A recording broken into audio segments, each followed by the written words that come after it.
Good morning, everyone. Good morning. Hello, Good hello. morning. Hello, hello. Good morning and welcome. Okay, let's get started. Hello, everyone, and welcome to the Women in Cleantech, How to Talk About Money at Work, Leveling the Playing Field of Gender Pay Equity. My name is Joey Scholl, Events Director for WCS. I'm very excited to talk about this important topic, and we are lucky to have 5 experts with us today. Thank you all for being with us this morning and choosing to dedicate 2 hours of your time on this beautiful morning to attend this event and learn more about how to talk about money at work. So we'll start with some quick housekeeping items, then I will hand it over to Pam to introduce the workshop. Next slide, please. So who are we? WCS is a nonprofit originally founded in the San Francisco Bay Area. We're now in 13 countries and have a membership base of more than 500 professional women and men. The goal of the organization is to support women in their careers in the clean tech industry. WCS is celebrating its 12-year anniversary, which is pretty impressive considering we are a nonprofit primarily run by our volunteers. And what do we do at WCS? We have monthly events such as panels. We host professional development workshops like the one you're on, and social events.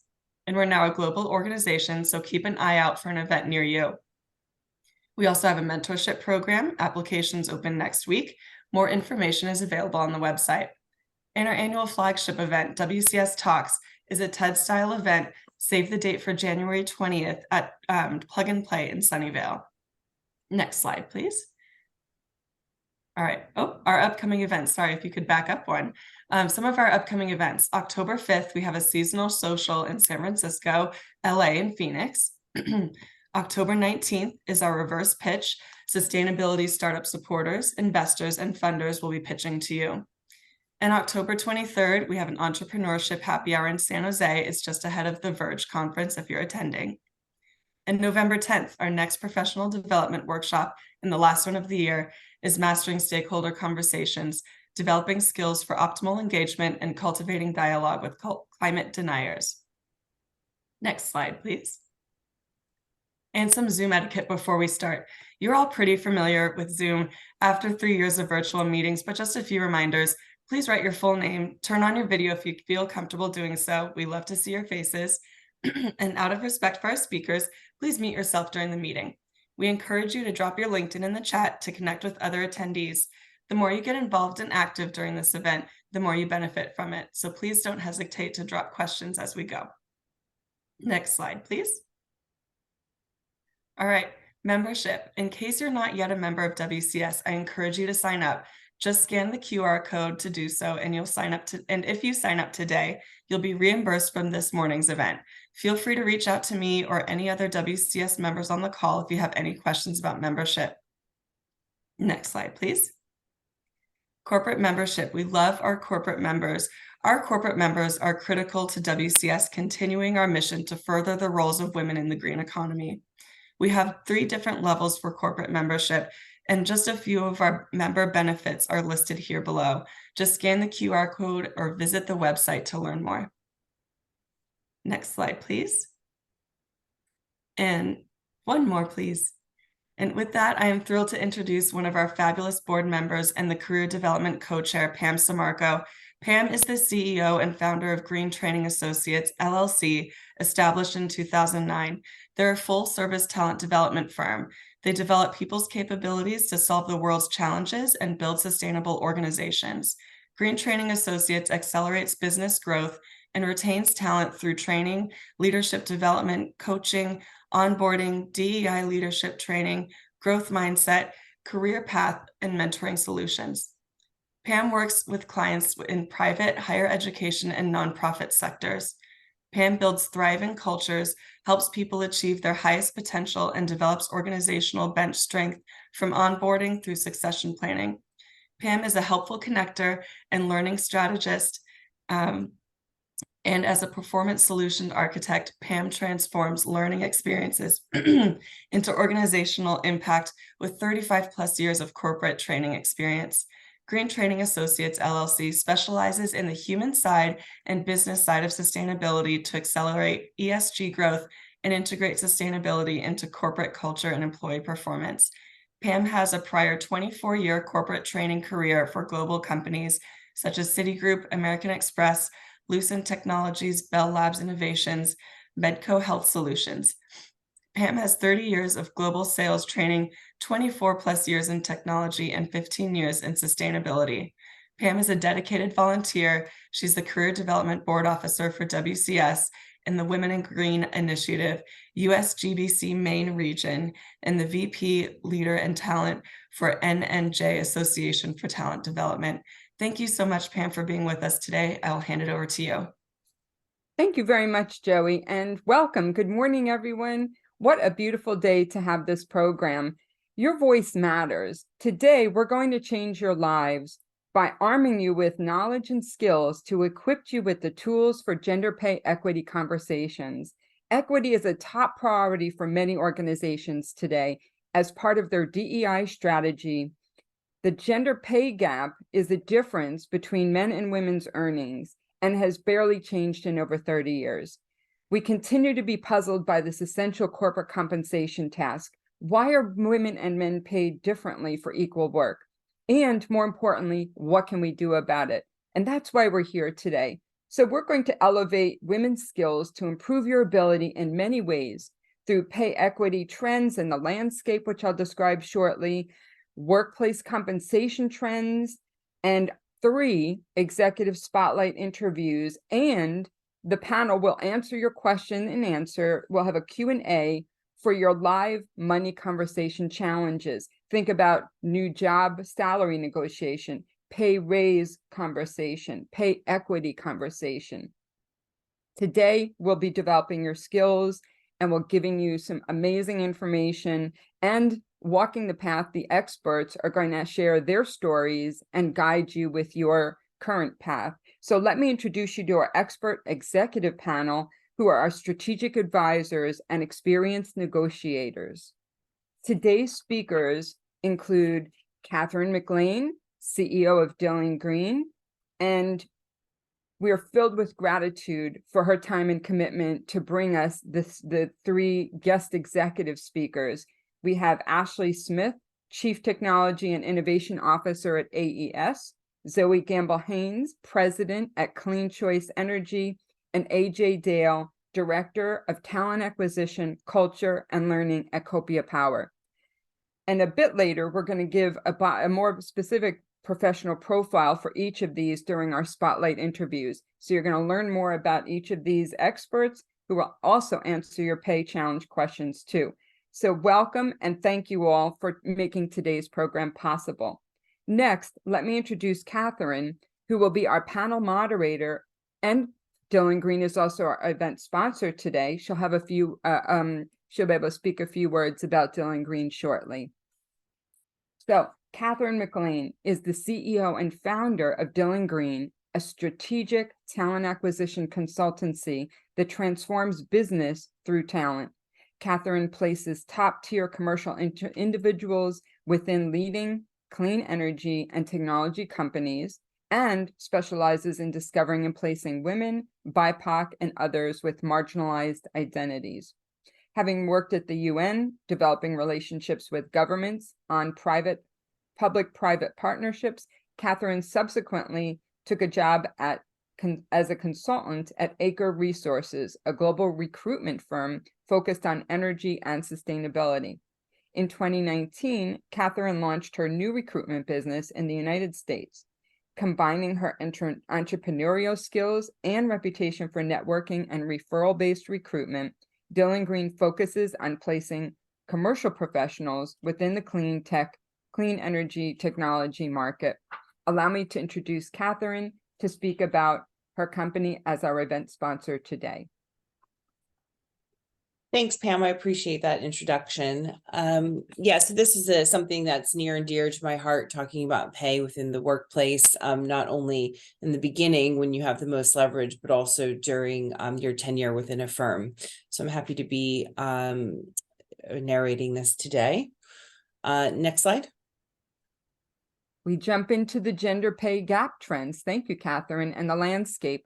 Let me tell you about the data science that tells a story about what's going on and why, and then we'll hear from Catherine on the compensation trends that every person needs to know and be aware of.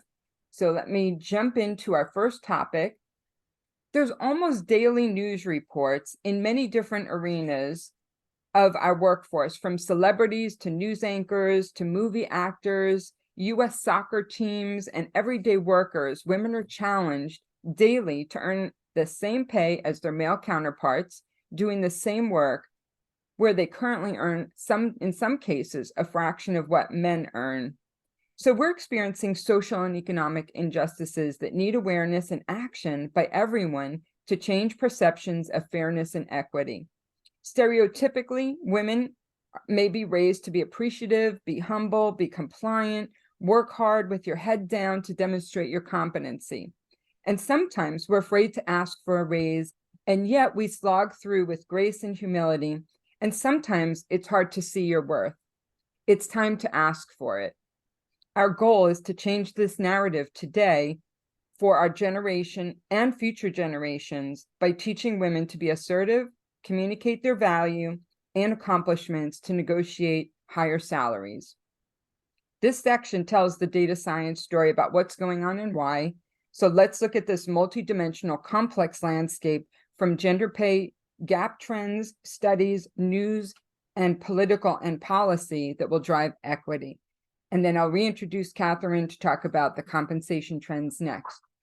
So the top line, on the left is the good news, on the right is the bad news. I'm going to do a deeper dive into some of these subjects. So let me give a high level view about the landscape of these trends, and then I will be able to take you through a bit more sound bites on it. So the good news, federal and state legal and policy changes continue to be enacted.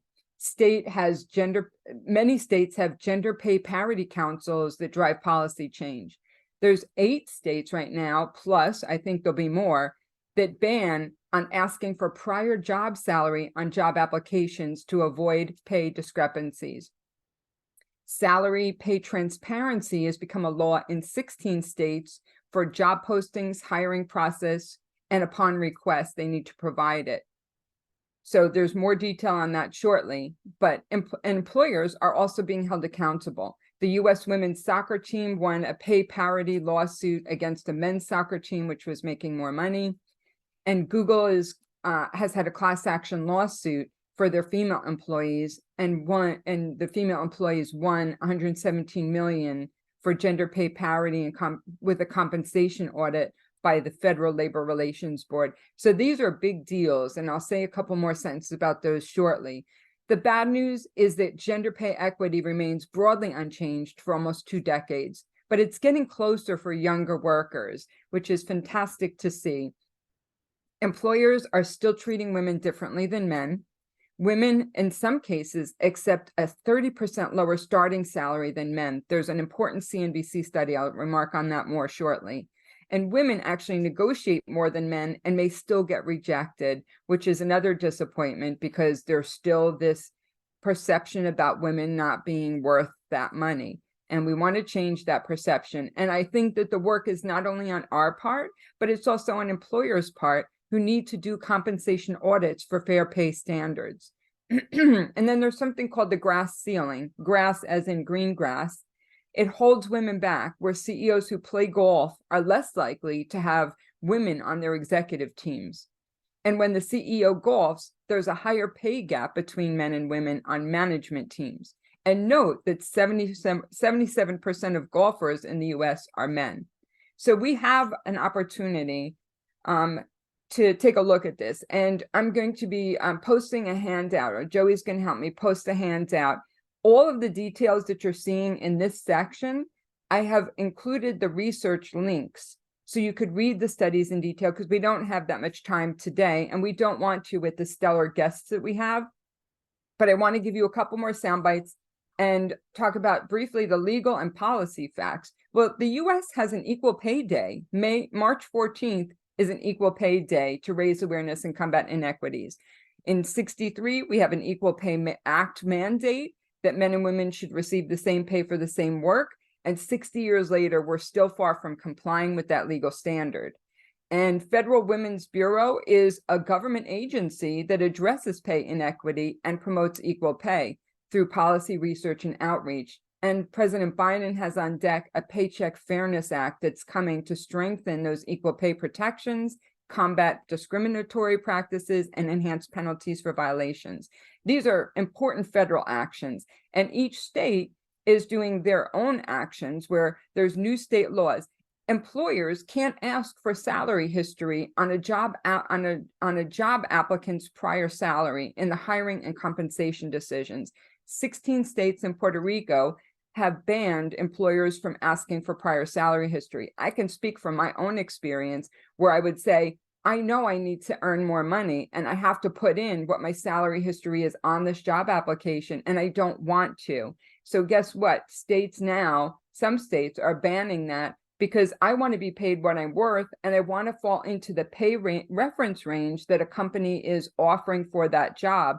Rather than negotiate up from my prior salary, I want to be negotiating within the pay reference range. And we'll hear more from Catherine about that. And, states are enacting a salary transparency law where you see now on some of the LinkedIn and Indeed jobs, there's actually a pay range that's published. That didn't happen before. Like, that's amazing to me in all my years of work history, that employers must disclose salary ranges to job applicants and put it in the job posting, talk about it in the hiring process, or if the applicant asks, they need to disclose it. So there's only 8 states right now doing that. You can see the states at the bottom of the screen, but we also know that that's got, continuing to get momentum, that these are even conversations we're having is amazing to me. And I'm so excited for your future and for the opportunity to move on to a couple important things. So there's a CNBC study that was just released. This is critical. Women will accept $66,000 a year to take a new job, while men hold out for more than $90,000. So you can see the trajectory. The light blue is the men, and the bottom darker blue is women in the wage which they're willing to accept. So it stuns me that men hold out for more money and they get it, and then women will accept it a much lower wage. And so we're going to hear more from our experts about how to change this conversation and the narrative. But basically, we want women to be able to be comfortable asking, because guess what? If they're asking, it's possible that they can get. So, the old rule in life, right? It's one of the 3 simple rules. If you don't ask, the answer will always be no. So I referred to the Pew Research Study. You can read about this. But this is an ongoing problem over 20 years, where women are paid about 80 cents for every dollar that a man makes. And African-American women, not 63 cents for every dollar a white man is paid. So the pay gap is narrowing to only 92 cents on the dollar for workers in the age range of 25 to 34. So that's good, because younger women are getting paid closer to equal. But it's still going to take more than a half a century to close this gender pay gap. We've got more work to do. And the most significant driver, unfortunately, according to this report, is the mother penalty, which is the loss of lifetime earnings experienced by women raising children. So we've got to change this narrative, because women are worth that. So this just shows you on the left and the right, the red circles and the purple circles about the pay equity. So it's a visual that kind of supports what we're describing in this, in this scenario. So over the 20 years, the red circles show all workers at age 16 plus. And then on the right, the purple circles show workers age 25 to 34. So there has been improvement, but it's such a slow process. We shouldn't even be having this conversation at this point. It's very much about changing perceptions to social and economic injustices, employers that need to pursue those compensation audits.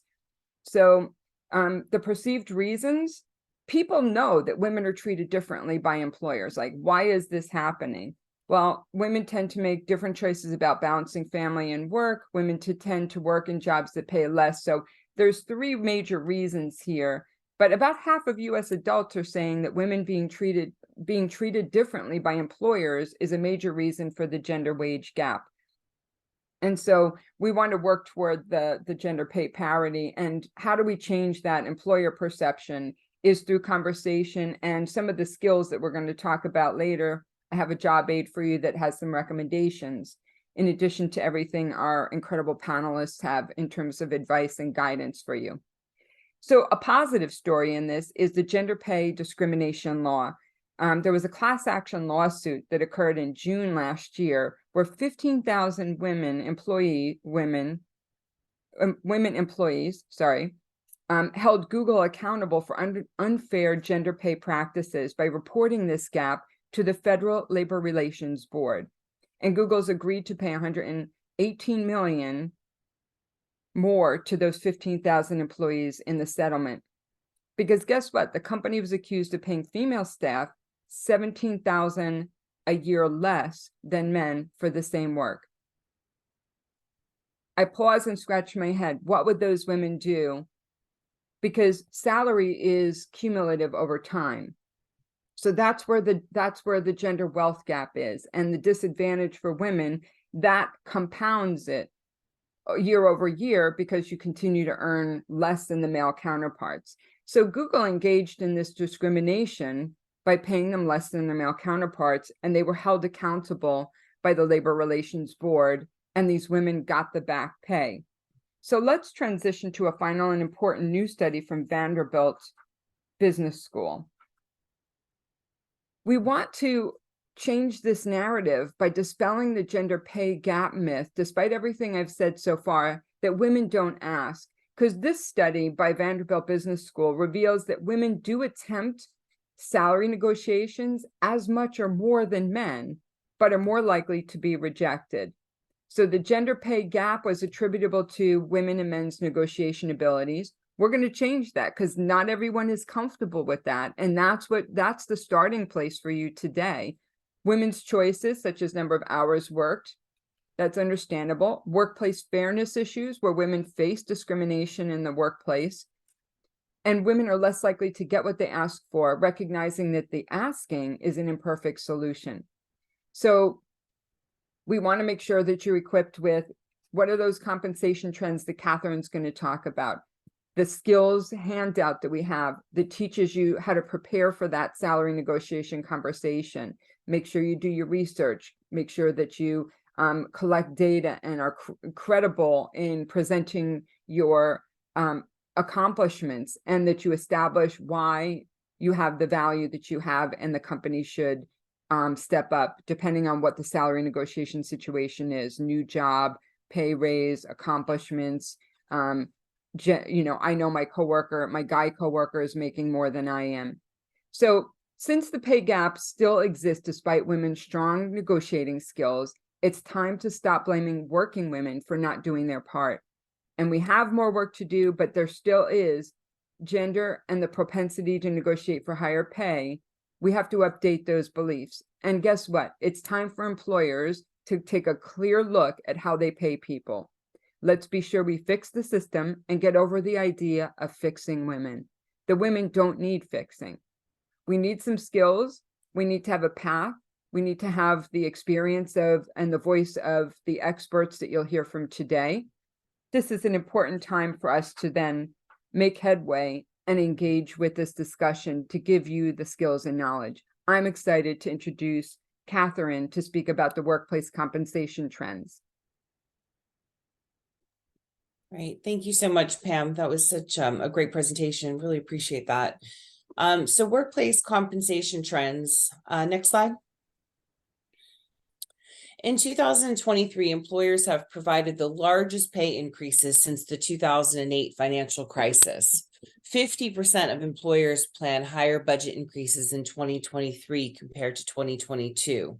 The median raise is expected to be around 4%, which is just below inflation for anybody who's curious. 63% of organizations are planning to make compensation adjustments in response to inflation. After adjusted for inflation, real average hourly earnings dropped 1.9% year over year. 75% of employees are willing to leave their job for a salary increase. Next slide. The best salary research sites are Glassdoor, Salary Expert, Salary.com, Indeed, and the Bureau of Labor Statistics. Focusing on total compensation, including promotional and career growth opportunities, flexible hours, location, and other non-salary benefits. In office work, consider asking for a higher salary. Determine if you're required to disclose your prior or existing salary to prospective employers. So just a couple of notes on that. As many of you know, I have a very long tenure with remote versus hybrid recruitment. And I will say that there definitely seems to be a trend of people, especially women, willing to take less pay to be remote. So if you are considering in-office work, please be aware of that, because you can't underestimate the time commitment it takes away from you trying to do other things like running a household, for example, and commuting. So it's always important to make sure that you're asking for more compensation to be in the office, depending on how often you're required to be in the office. And then, was there anything else I want to comment on that? Yeah, and then it's really important to know what rights that you have. The rights are very much dictated by the state. So make sure that you know what your state's rights are when it comes to if you need to disclose your salary or not, if they need to disclose the salary or not. It's important to know where you stand when you're going on your career, when you're going on your journey to find a new position, and ask for pay raises in your existing position. Next slide, please. For companies unable to raise salaries, many are improving their total compensation and reward offerings instead. Organizations are trying to stem turnover by 57% are reviewing their reward structures. 30% are offering retention bonuses, communicating the value of their total rewards packages, 41%, and adding long-term incentives, 15%. 82% of workers say perks and benefits are among the top 3 most important things to consider.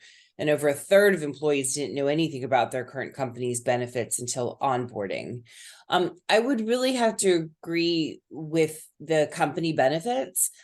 It's something that I find that women ask me for more often earlier in the process, and something that is not always shared with me or in the beginning stages of recruiting for a company. It seems to be something that is sort of like held back for later in a process when we sort of get to offer stage, and then it's discussed. I'm not quite sure why that is, but that's just sort of the experience that I've had. And I will say everybody is motivated by different things. So things that are important to them can vary widely, quite honestly. Some people, sick leave is more important. Some people, health insurance obviously is more important depending on their current situation. So next slide, please. Ask if they're able to offer sign-on bonuses. I will say that sign-on bonuses are very trendy at the moment. I get a lot of clients who are offering sign-on bonuses the past couple of years that I did not have previously, and I've been doing this almost 15 years. I think what it is because sign-on bonuses first can become a good retention bonus. Usually a sign-on bonus, if it's not all provided in the first paycheck, it might be split amongst like a 6-month and a 12-month, but there's almost always any sign-on bonus that's given, there is some sort of retention. So you'd have to stay for a year, or the company can claw it back. So it tends to be a good, not only tool to attract people, but a tool to keep people for a short term at least. And also it's good for companies because they don't have to carry that cost, right? So they're not having to necessarily increase the salary. They're able to they're able to pay that as a one-off cost as opposed to carrying the salary year over year. If the compensation isn't where you have research that yours should be close to, negotiate on the benefits. So hybrid versus remote, the vacation days, etc. Look at the total compensation the company can provide, including promotional career growth opportunities, flexible hours, location, and other non-salary benefits. What I would add to that as well, I think in the previous slide, we mentioned long-term benefits. So things like an LTIP plan. I have seen an increase in long-term incentive plans. So those plans usually are about a 3 to 5 year plan. They vary widely depending on the size of the company. I noticed that more senior candidates tend to like those plans. I had a long chat with a client about this yesterday. It doesn't seem to be, again, generalizing, but just in my experience, it doesn't seem to be something that people earlier in their career seem to hold much value to as other things. So just something to keep in mind for companies as they're looking to roll those things out. Next slide, please. Catherine, just let me jump in. Jennifer's got a quick question about the sign-on bonus. Sure. She's asking, is it possible to negotiate a sign-on bonus if you're not leaving a job? So I wonder if it's a retention bonus maybe versus a sign-on bonus. There might be some language there. Can you kind of do we want Jennifer to open the mic to clarify? Yeah, that would be great. Any clarification? Because I don't understand that. Hello. Thank you so much, Catherine. I really enjoyed the discussion so far. So my understanding of a sign-on bonus is that's a way to attract someone who's leaving a current role and walking away from their long-term incentives. So for example, typically my incentive structure, I would have had stocks vesting every year. And if a company wants to pull me to their company, I'm walking away from my long-term incentives. And so I've seen these sign-on bonuses as a way to compensate from walking away from those long-term incentives. And so I was curious to get your thoughts on this. Yeah, no, I think you're spot on. So so a sign-on bonus for you to join an organization, so it varies, right? So I used to place predominantly salespeople, and my client would say, we're going to offer a sign-on bonus depending on what commission they're walking away from. And they would, this is going back a little bit, would want like factual information on that. And they would say, if they don't have any bonus or commission that they're waiting on, they're not the right candidate for us, because obviously they haven't done any business, right? So that's initially why I started to see sign-on bonuses. I have seen them expand into more finance roles. So I do a lot of project finance work, and I've seen that for similar to the long-term incentive plan, yes, but also people leaving big bonuses, right? So I think I'm just going to stay with my current company because it's almost the end of the year, my bonus will be paid in February, and then I'll look. So a client saying, we'll pay half the bonus, we want her now, kind of thing. And similar to what you're saying about LTIP, you walking away for some shares, them compensating you on that. So yes, but I've only seen sign-on bonuses for new starters joining a company. I'm not aware of them for somebody transitioning to another role within their current company. I'm not saying that doesn't happen. I'm just not in that. I'm not close enough in that to know. I think AJ. I was curious. Yeah, so it's a little bit different. So my question was focused on, because I've seen this bonus structured it was to attract someone to pull them away from a company. But if you're not currently employed, do you still have a negotiation position to negotiate for a sign-on bonus if you're not walking away from that? I've not done a lot of I can't recall any sign-on I've ever done where a person's not been employed and we've paid them a sign-on. The only time I can think of that is I had a candidate who was on mat leave. She came back, she had a bunch of offers, and so they were offering a sign-on bonus to her to get her to choose their offer over somebody else's. But it's pretty unusual, which is why my strong advice is don't leave a job until you have another job. Now, obviously, if you're working for Goldman and you're working 80 hours a week, it's kind of challenging to find another job while you're also working, right? So it depends on the situation, but usually my advice would be try not to leave a job because your negotiating power is much stronger when you're in a role already. That's fair. That's very fair. And I will Really good add, if advice. I Thank you. may, I will add that if your salary request is far within the range and the corporation, the company would like to keep you, relatively the same, looking at internal equity, they may say to attract you, we'll give you a $10,000 bonus in order to get you in the door. So then that way your pay is still, somewhat maybe lower than somebody who has a few years of experience, and they can keep that internal equity, yet give you what you need that year. And then the idea is if you perform, then you'll get up to that amount longer term. Exactly. Thank you. Cool. All right. Super. I'm glad to jump in and, move forward with the next slide for Catherine. Let's finish off with the pay transparency trends. We've got a couple of slides here, and then we'll move to the spotlight interview with the panelists. So go ahead, Catherine, let's pick up from here. 1 in 5 Americans will soon live in states where companies are required to list the salary range in a job posting. 62% of employers are planning or considering disclosing pay information in the future. 98% of workers said employers should disclose pay in postings, and 53% would refuse to even apply for a job that doesn't disclose the salary range. In addition to helping companies attract more applicants, pay transparency enhances employee cohesion, diversity, productivity, and overall workplace culture.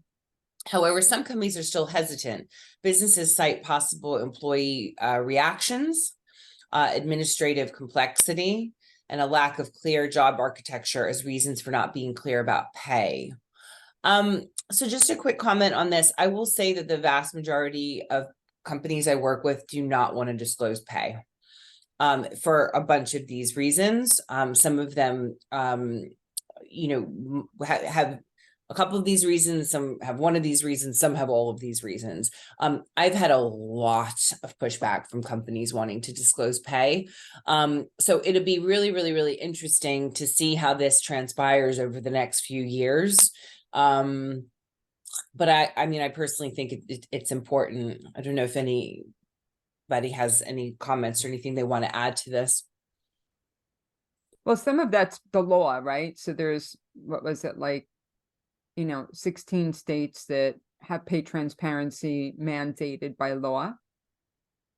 So I think that might be part of the requirement, but I think that it does raise questions if they can't be transparent.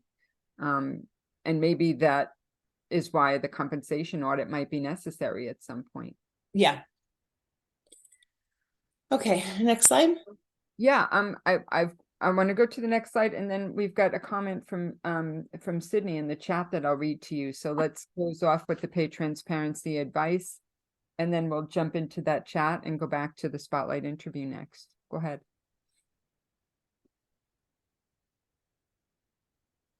Oh, I'm sorry. I thought you were having somebody ask a question. So, They were making comments, so I didn't want to interrupt the flow of finishing pay oh, okay, sure. And I'll share what she wrote. Go ahead. Okay, sure. More states are adding protections so that candidates don't have to disclose what their prior or existing salary was/is. Check to see if the employer publishes their salary information. For example, Sunrun has disclosed information about their pay equity success. Next slide. Yeah, sure. The next slide is going into our panel, our spotlight interview panel. Just allow me to quickly read Sydney's comment because it relates to the pay, the sign-on bonus. Sure. And she wrote a comment saying that I have received a signing bonus for a job after taking time off between jobs. Well done, Sydney. Well done, right?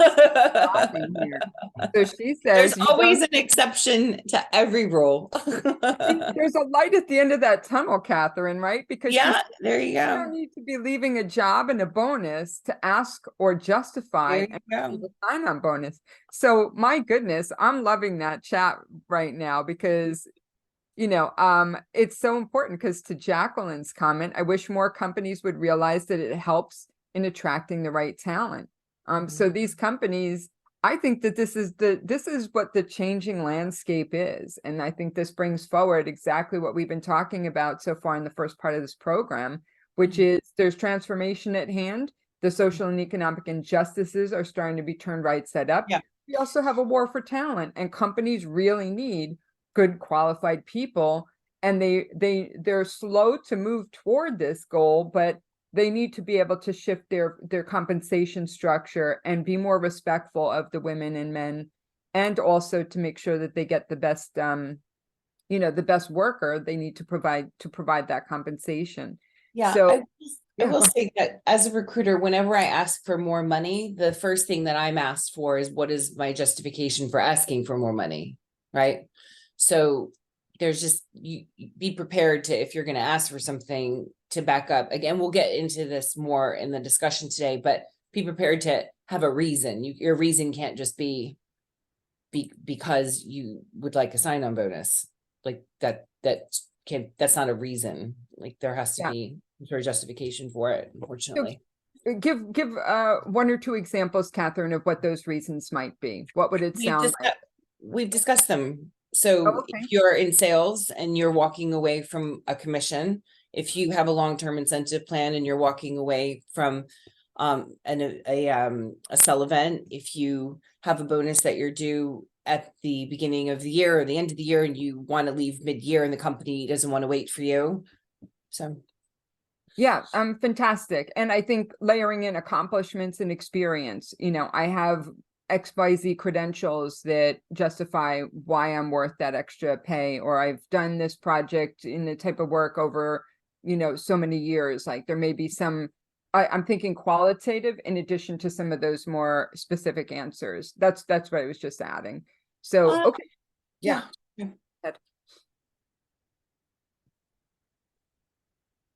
So it's time for our spotlight panel. Catherine, take it from here. Would you like me to go right to our speaker bios? Yes, please. Let's get them on deck here. Yeah. We're excited. Let's not make the audience wait another moment for these brilliant leaders to tell them their stories.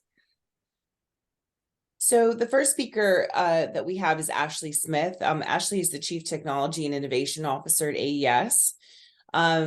She's worked in the energy transition for the past 2 decades. At AES, Ashley sets AES's innovation agenda and oversees a portfolio of renewables, electrification, and digital innovations.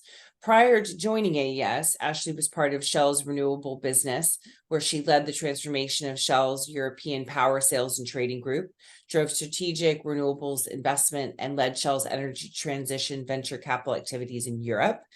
Before Shell, Ashley co-founded and ran Centrica's venture capital group and led the acquisition of a high-growth tech company that became the backbone of Centrica's connected homes business. Earlier in her career, Ashley worked at CT Investment Partners, Franklin Templeton Investments, and the Environmental Protection Agency. Ashley has a BS from McGill University and an MBA from Wharton. And Ashley's in the Virginia, DC area. We welcome Ashley. Wonderful. Delighted to be here. Thank you. The next speaker we have is Zoe Gamble-Hines, who's the president of Clean Choice Energy, who's in North Carolina, but also in the DC area often, which is where Clean Choice is based. She's an accomplished renewable energy executive with experience launching organizations, scaling rapid growth, and managing teams of people. She has a deep expertise in solar project development and project finance. She's passionate and creative leader focused on pursuing opportunity and solving complex problems. And she has experience across every part of the solar value stream, including development, deal structuring, capital raising for projects and companies, mergers and acquisitions, and asset management. We welcome Zoe. Good morning. And last but certainly not least, AJ Dale. She's the Director of Talent Acquisition, Culture, and Learning at Copia Power. AJ is a positive, creative, and strategic servant leader, mentor, and relationship developer. She's experienced in creating talent and culture strategies and leading high-performing teams for companies. She's ranging from startups to Fortune 200 companies in multiple industries, including renewable energy, healthcare, and aerospace. all while focusing on diversity and inclusion and driving business results. Her expertise includes DEI-B strategies, creating recruiting plans for early career through executive levels, behavioral-based interview training, as well as filling and coaching others to fill thousands of roles. AJ is sought after guest lecturer on various college campuses and has been featured as a national conference speaker and as a former Toastmasters chapter president. She holds a bachelor's in science business management from the University of Redlands. Long Beach, California is her home base for travels, pursuing food, music around the US and globe. She spent most of her life serving as a community volunteer, raising hundreds of thousands of dollars for charity, and is a proud dog mom to rescue Chewini Bella. Chewini. She's a Chewini. Chewini. Thank you. Thanks. Sorry, that was a little lengthy, but I appreciate it. Thanks for having me. Welcome. Good morning. So, Catherine, we're going to facilitate for the next 25 minutes a conversation with these leaders about what their most effective expert negotiation tips are, what they've learned about the negotiation process from their own experience in working with others, and what best practices they can share. So I'm going to stop sharing and say, let's have that conversation. And then we're going to get into the Q&A from the audience at about 10 after 12, and we'll have the full 30 minutes for you all to ask your questions of this expert panel. So Catherine, take it away, and let's see what these what our experts have to suggest for these. Sorry, Pam, can I just have those questions back super quickly? Worries. Sorry, there's a lot of moving I parts. have not memorized them. I apologize. It's okay. Cool. Just give me 2 seconds. Okay, cool. I am good to go. So I guess we'll start off in alphabetical order. So I don't know if that's Ashley or AJ, I guess, if we're gonna start alphabetical order. I'm gonna start with Ashley though, because I want to start with someone who's sort of that I've worked with before on this sort of topic, a negotiation. So what would you say some of your best negotiation tips are, Ashley? Yeah, absolutely. And what I'll say is I wasn't unfortunately able to be here for the full event thus far, but I joined partway in just because of pre-scheduled commitments. But there are a lot of themes that were raised earlier that rang true to me. So I think the first is really know your value.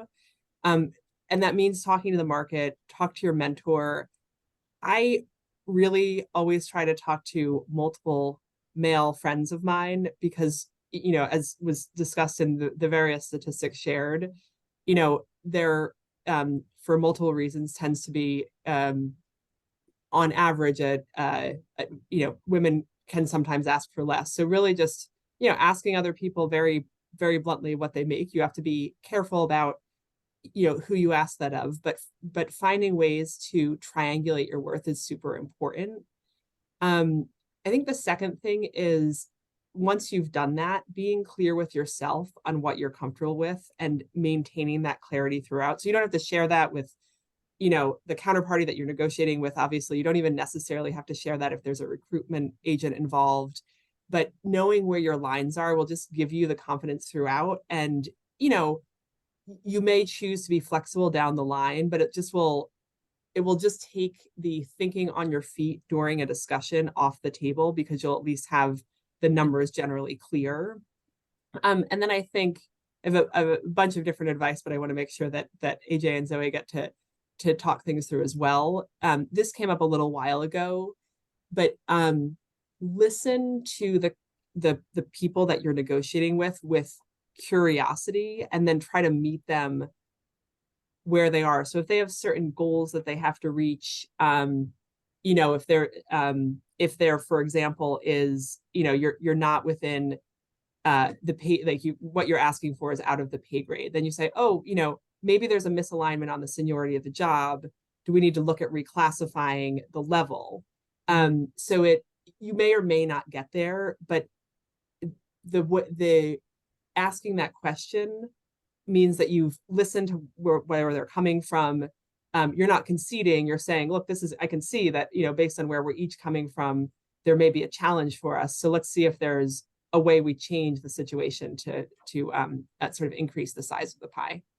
I've got a bunch of other views, but I'll give Zoe and AJ a chance to respond as well, and then I can throw in some other thoughts. Yeah, thank you so much for that. AJ, what are your most effective expert negotiation tips? Well, I think it's about the research before you get there, right? And that is determining by location and industry and title where you would fall. As a recruiter and managing teams of recruiters, and we have a lot of candidates that come to us that have an inflated number sometimes, and sometimes that's California money Yep. when they're in Nebraska, Right. so doing that research. And I wholeheartedly agree with Ashley, and that is you need those relationships ahead of time in order to ask those questions about money. I don't recommend you ask those questions within your current organization. So what that means is that you are networking, you're involved in groups like this. So, people in the industry, you can chat with them about it, but you have to have those relationships before you, embark into a money conversation. That can get a little sticky, right? And if you do it within your current organization, you may have people saying, this is making me feel uncomfortable, and I feel back on my heels, and and then wondering why you're asking and that kind of thing, when it's just purely coming from a place of trying to get yourself fair pay. Also, I am a huge advocate of women and people from traditionally underrepresented groups. Know that if your pay is lower, there are a lot of factors. Right. It may not be gender related, it may be experience. I encourage people, go back to that job description and look, are you doing all of those things? And then know sometimes you have to do the duties of the next job up before you get it. If you're holding back saying, I'm not going to do that until I get that money and I get that title, that's like the opposite of what a lot of companies want. They want to see that you have the ability, and they may very well just post it internally. If they see you're doing the job ahead of time, they may not even post externally for that role. The only thing I'll say about that, and I agree wholeheartedly with AJ on those points. However, I think I've also seen a lot of women do those extra things and do have those extra responsibilities and try time and time again to get a higher title or to get additional compensation, to only be told that, oh, next year we'll look at it, or in the next review we'll look at it. So I agree that you should try and aim above and beyond what you're doing, but I also think that you almost need to have a timeline on it. Like, I'm going to do this for 6 months, and then if I'm not compensated or promoted, then I'm going to move on, because otherwise we have a tendency to get taken advantage of, because we tend to overwork our job, right? Again, generalizing, I'm sure there's an exception, but just in my experience. Absolutely. Then that's leverage for going to another organization because you've already been doing the higher level job, right? Exactly. Right. Totally. I wanted to actually build on one other point that AJ was making about not necessarily asking around in your internal organization and needing needing the relationships in advance. Obvious. I think it's fairly obvious, but I think it's very true before you ask people about money. I think the other thing is, we all have relationships in, our current job and in past job with senior leaders. So don't feel that you just have to ask your peers. You can go back to a former boss, or, former board member, former HR colleague who you get along really well with. There are people, it doesn't have to be personalized to them. There are a lot of people who have just internal data, and, it's important to triangulate and get a couple of different views, because of course there are outliers, but you can even run a pitch by them and say, this is what I'm planning to do. And that is, and be it if you're applying internally for a role or externally, you know, it's just helpful to get that third party view from somebody who's, you know, who's been a leader, who's hired people at the level that you're looking to negotiate for. Yeah. And Zoe, last but certainly not least, what are your thoughts on this, on expert negotiation tips? So I have sort of a list of hot tips I can go through, but before I talk about that, I wanted to speak about something a bit more macro. So I don't know if any of you have heard of something called the trust equation, but it's a construct about how is it that we can break down trust and improve trust. And there's three parts to that. There's credibility, there's reliability, and there's authenticity.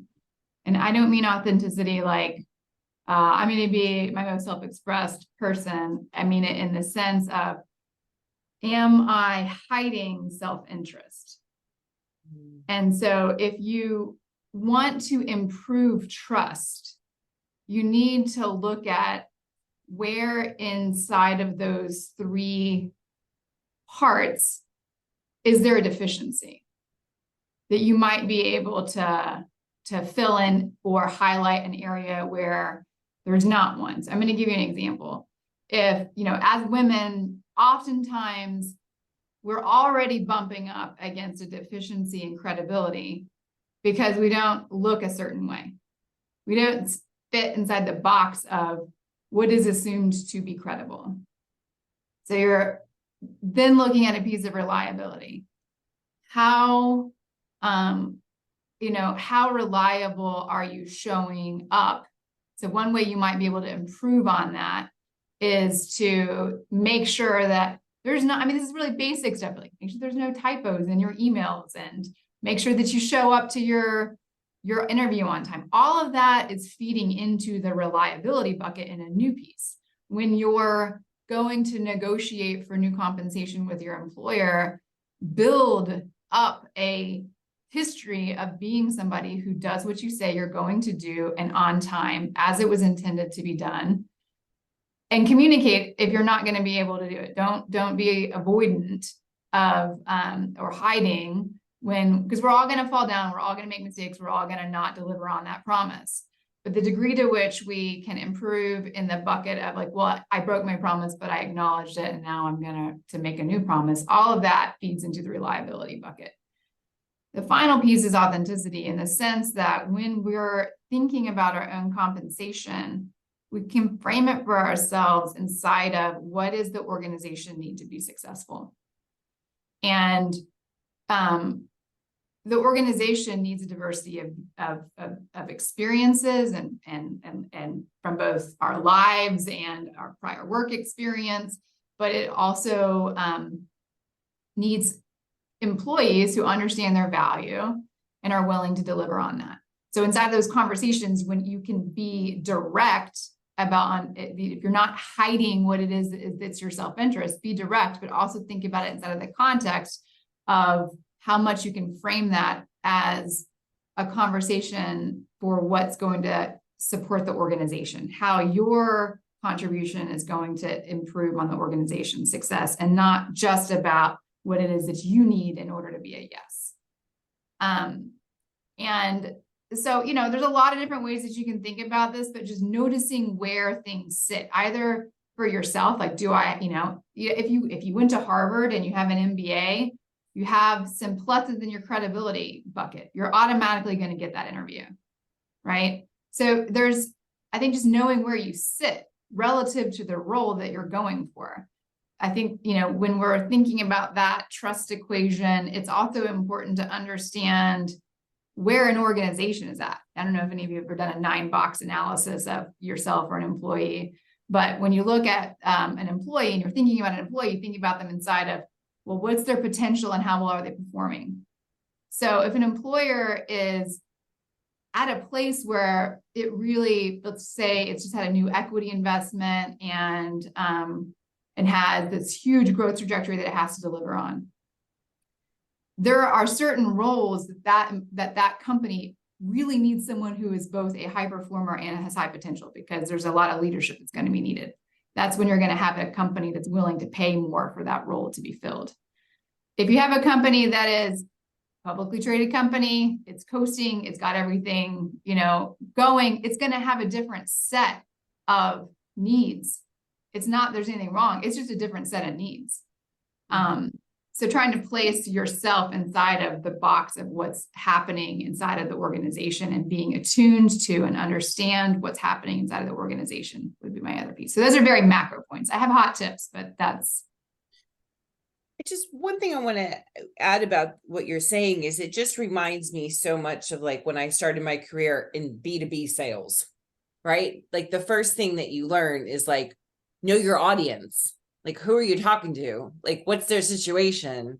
Because I think some of us sometimes go like, this is me and this is what I can do. And, you know, aren't you interested? And I think what you're saying is just, why don't you find out first where they are, what they need, and then sort of mirror and match your experience based on what it is that where they are within their growth trajectory. Is that fair to say? Yeah. Yeah. Okay. I think that's right. Okay. Ashley, AJ, anything you want to add to that? I wholeheartedly agree. And I really like the trust equation. I use it a lot, not just in salary negotiations, but in exercises with my team and sort of other items. I think one of the things that Zoe's sort of overview really pointed out is the need for sort of a balance. I think one of the things we're doing on this call is really encouraging everyone to understand their worth, and at the same time going in with too bullheaded a view or with a sense of entitlement without sort of meeting the other party where they are and understanding the picture. And again, engaging with curiosity is just a recipe for frustration on both sides. And then it will actually impede the outcome of the trust equation rather than increase it. Whereas, you know, if you do what Zoe says and you have a difficult conversation, but you do it in an appropriately contextualized way, then you may or may not get the outcome you want. The probability is higher. And regardless, if you get the outcome right away, the trust is higher so that, you know, for future discussions, you're starting off from a base that you know, can yield dividends. The next question we'll move on to is, what have you learned about the negotiation process from your own experience and working with others? So one of the things I know, Ashley, you mentioned when we were doing our prep call was that you have a lot more experience hiring people and doing negotiations than like necessarily like the one time every 3 years you advocate for yourself. So curious to get both sides of your experience on that. If you want to kick us off. Yeah, sure. So the more people you hire, or the more sort of, you know, the larger your organization, the you realize just what a wide range is out there, which is quite helpful. There's a couple of things. One is, I think it's sort of a reemphasis of Zoe's context point. Mm-hmm. I've had people come in and, you know, sort of give a number that they expect the role to be, but they may fall in the, you know, the role might be a stretch for them for a beginning. So, you know, calibrating on that and figuring out what's reasonable, I think is really important. I saw a question in the chat about asking about salary raises within the first year, and I've actually had a number of recent hires, you know, sit down with me and say, oh, you know, let's talk about what my trajectory is. And I find that there are two ways to do that. One is, look, I've been here for 6 months. I want to check in with you. I'm really enjoying it. Here's some of the things I've accomplished. I'd love to talk about future paths. Here's what I'm thinking. You know, let's talk about what my path looks like. And that's a really positive way of doing it, because you're gathering information and you're seeking advice for something in the future. I've had other people in that situation come to me and say, you know, I really want to make sure that I'm going to get this raise by this time. But they don't tie it to, I know I've only been here for 6 months, and I would expect that I would tie it to these outcomes first. And so again, I think this goes well to what Zoe was saying earlier, really tying your conversations to something that's credible and concrete, or if it's an ask, or if it's exploratory, asking for clarity on the path and acknowledging that things will take time. And then I think different organizations value different things. And I was saying before, there are like pay grades, and there's like somebody, as an example, somebody asked me to put a higher percentage of his compensation into his base, and make the bonus lower. And so we just can't do that. Like that's just not that, because it would actually mess things up in our systems. And AJ, you probably have experience with this as well. But I was able to explain to him that, and this is actually what Catherine said to me when I joined AES, we have a really very solid, over a decade record of paying our target bonuses within, let's say plus or minus 10%. And then obviously if performance is good, you go above that. But in that context, that's how I ultimately got him comfortable with it. But the message to all of you is understand the context that you're going into, because different organizations, like some of them, they put a high bonus percentage in, but that you never get there. Mm-hmm. Others, once you start at the company, it might be very hard to get salary raises or hard to get bonus raises. So just understanding sort of how the compensation scheme works at the right, this is for going in, even an existing organization, but particularly going into a new organization, so that you can build your strategy around it is important. Yeah, thank you so much for that. And I appreciate you mentioning that, because I think it's a really fair point around bonuses, because I've seen so many times where people have said, oh, my bonus is like 100%. And I'm like, oh, cool. What was it paid out last year? Oh, well, that was just, oh, okay, cool. What was it paid out the year before? Oh, okay. So I think it's really important, because actually one of my best clients will not put bonuses in a contract, but historically pays big bonuses, and like consistently big bonuses. When I say big bonuses, like, that's all relative, I guess, to I won't say the figure now, but to me, like a good bonus for the roles that we're placing. And so it's really just a verbal, this is what historically that they have paid the bonuses out at, sort of situation. And then what I'll say just quickly before I move on to Zoe and AJ is the piece around rolling in, taking less of a bonus and putting more into a base. Again, knowing your audience, if it's a startup with 3 people, you can create your own package if you like. But with that is obviously, some risk in, maybe you're a little bit more nervous about their trajectory, so you want a little bit more base, a little less bonus, fine. But AES is 30,000 people.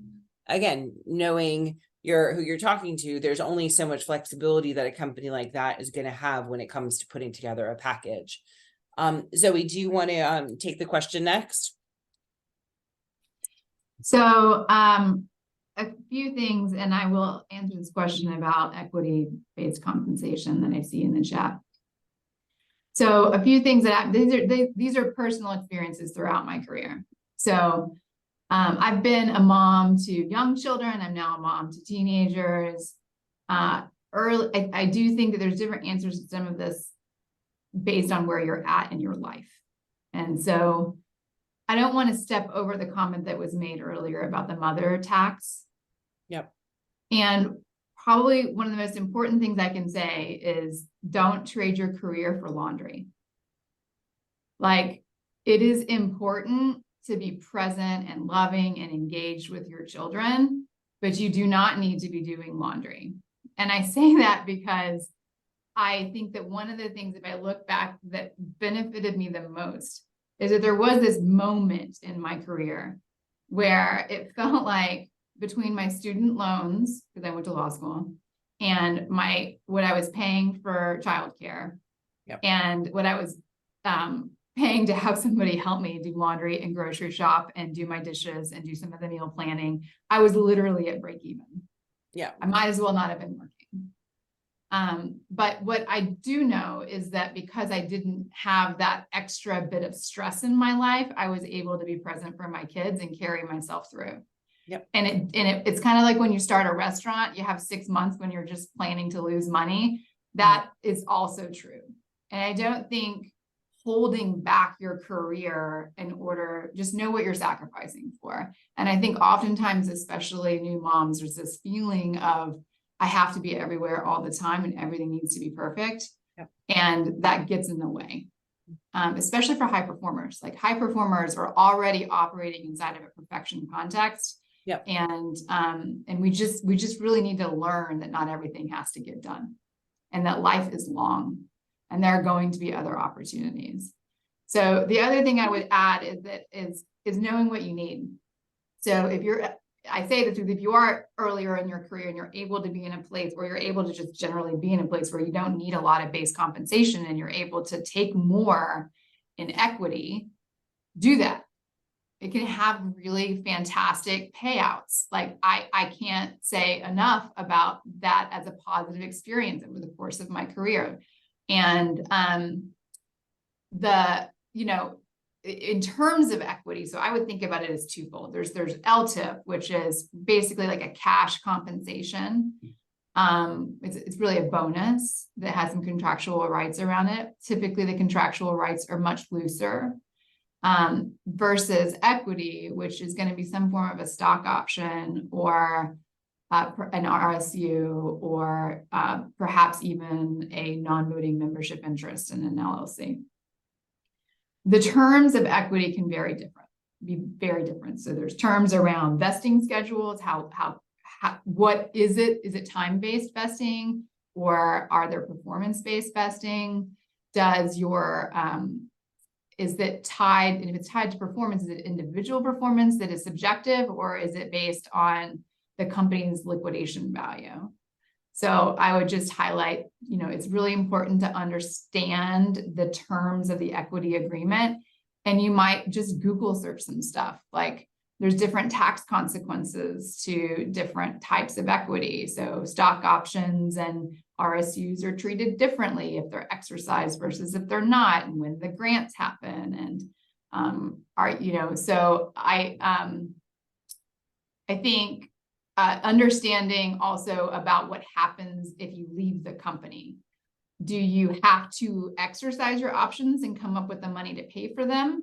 Do you have the right to hold on to them for a future liquidation event? Does the company have the right to force you to sell those options at the then value of the company?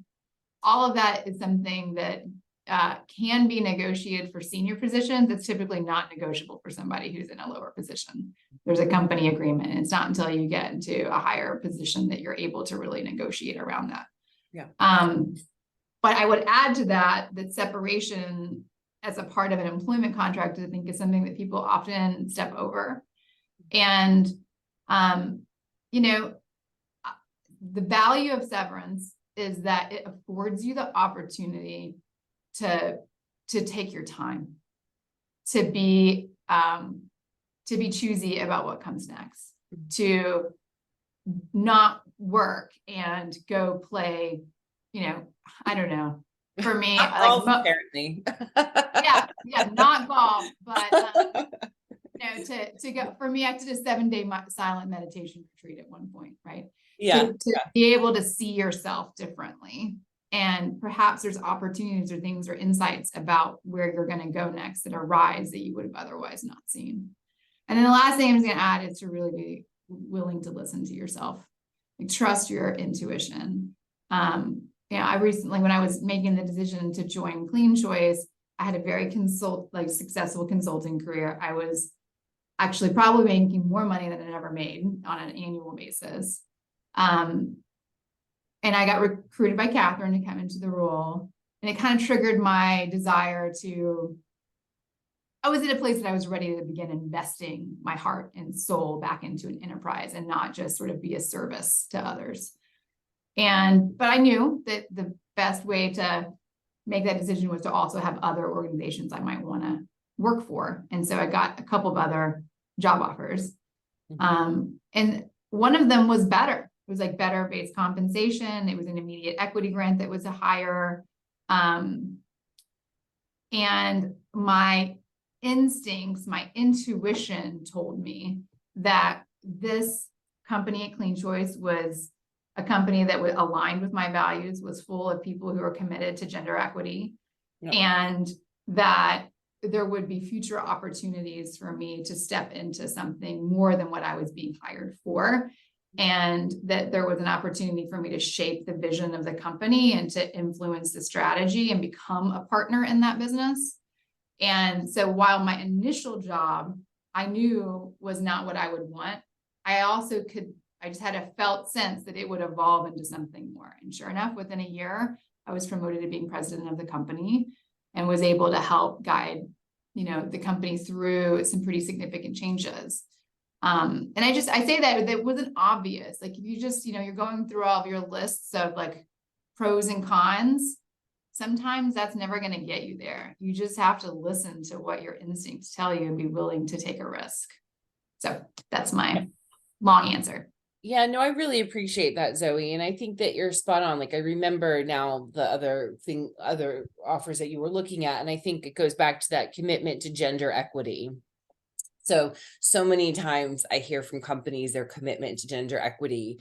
And I think it's just so extremely important that just as much as you do your homework and due diligence on the pay, that you do your diligence on the gender equity piece. Like I cannot overemphasize this enough. Like speaking to women that have worked at the firm that have left, speaking to women that work at the firm that are still there, like that you might not have any dealings with, just as an informal chat, or speaking to someone who knows someone who knows someone who used to work there about gender equity. Because a lot of people talk about it. A lot of companies talk about it. And you don't really know until you get in there if they are committed to it or not. So if you're able to do any due diligence on that piece, I argue almost that piece is just as important as the pay, right? Is on how much of a voice you're going to have in that company. AJ, we just have 3 minutes until we're wrapping I wanted up. to give a quick tip.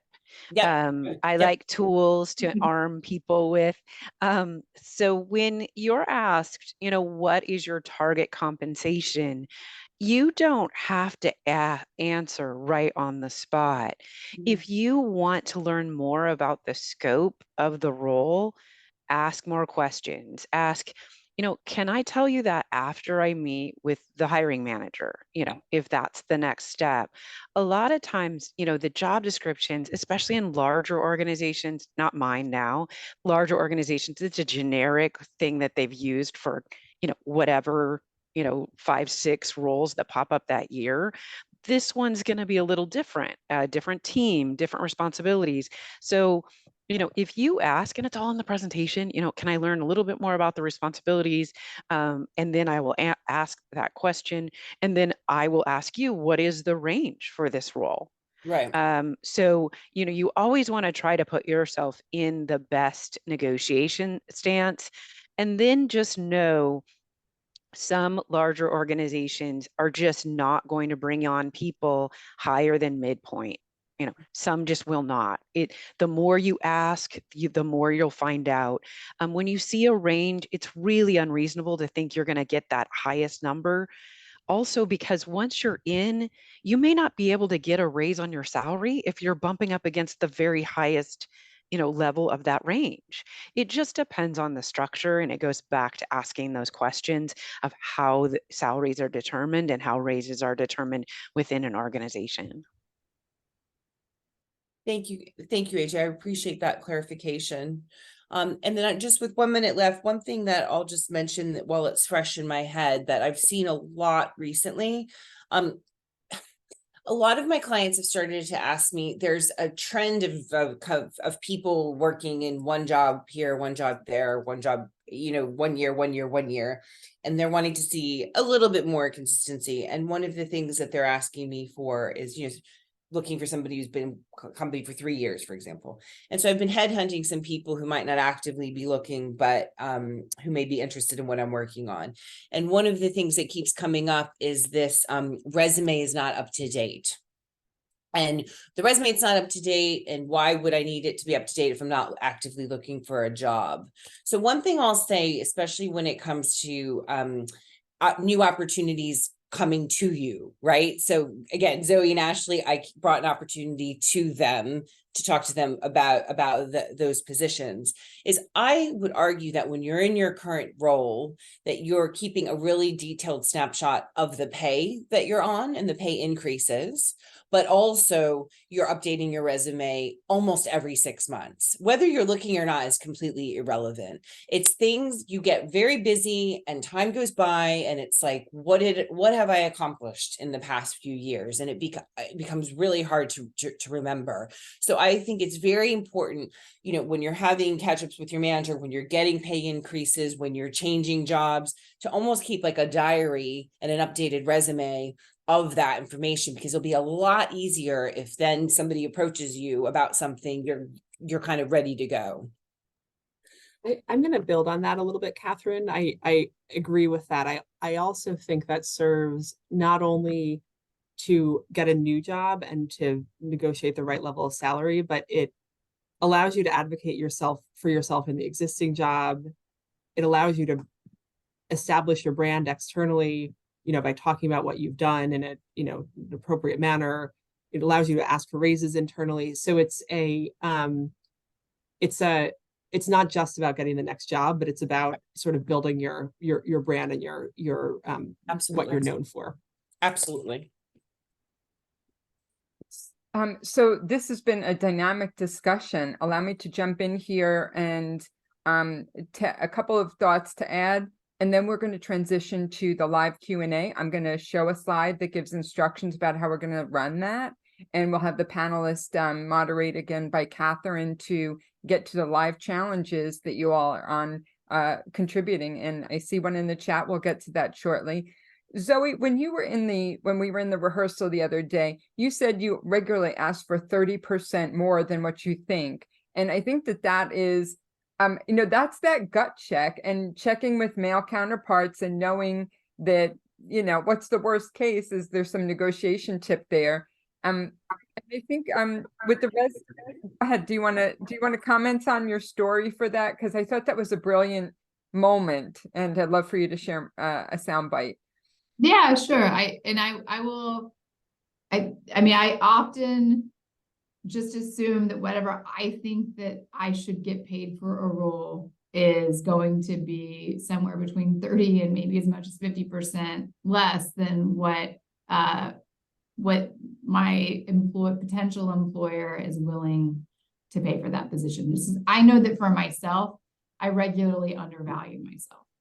And I think there's no replacement for getting actual market intelligence. I can't, I mean, what we said earlier about talking to a recruiter, talking to other colleagues to have a sense for what is market.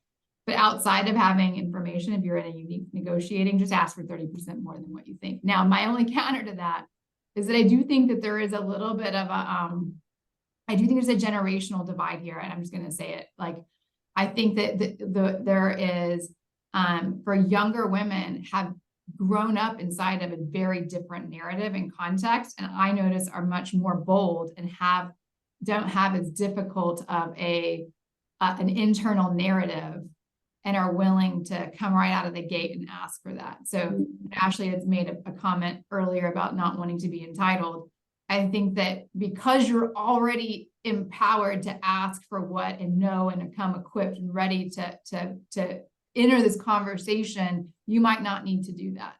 And I don't want to make this into an age conversation, but I do observe that there's a little bit of a difference in the internal narratives among generations. Well, and Zoe, that just brings the point, tying back to the two studies.